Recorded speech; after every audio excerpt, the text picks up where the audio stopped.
Hey guys, I just wanted to make an update video on showing you guys how to do reballs. There's a couple of procedures I've changed, so I just wanted to share the news. This way makes the balls stick a lot better in place when you're flowing them back on the board, or when you're flowing them back on the chip, I mean, and can save you a lot of time. So one of my new things I'm using is Insat Super Flux. You can get it from Insat International online. You'll see why I use this and what it's for, but it's a really good flux for reflows as well as doing lifts, reattaches, and especially for doing reballs.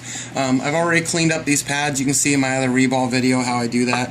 I switched to MG Chemical Super Wick, which is really good. It's a lot thicker than the Goot Wick. It absorbs more solder. It's just overall a better product, so I really recommend this stuff.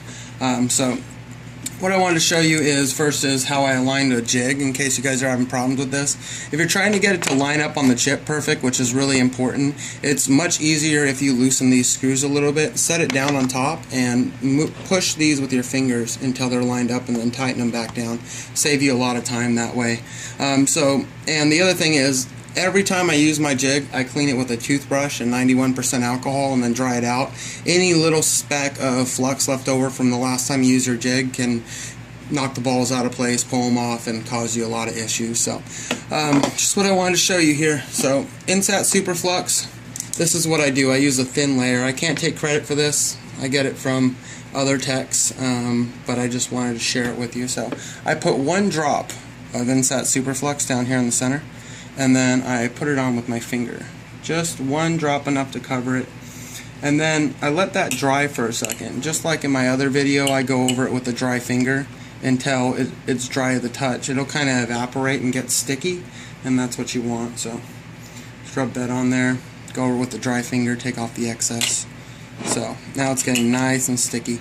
And then I apply a little dab of King Bow over the top. I stopped using Quick Chip altogether.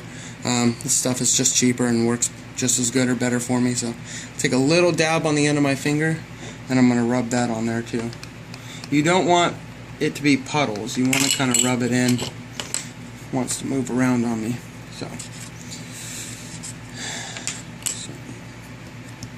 So, and like I said, I go over it with a dry finger to get off any excess. Any bubbles will cause you a lot of problems.